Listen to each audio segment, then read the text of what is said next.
woodworking at Carnegie Hall. Gladys Knight was joined by Elton John, Billy Joel, Sting, Ricky Martin, and a lot of other big stars for the 10th anniversary Carnegie Hall Rainforest benefit concert.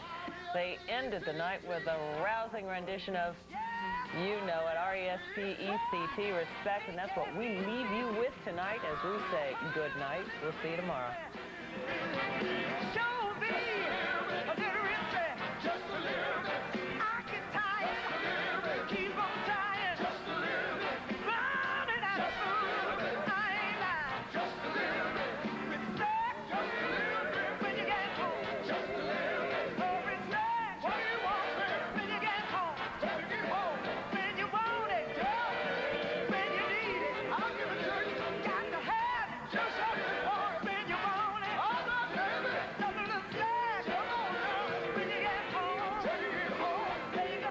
Joel in his rendition of Try a Little Tenderness. Try a little tenderness.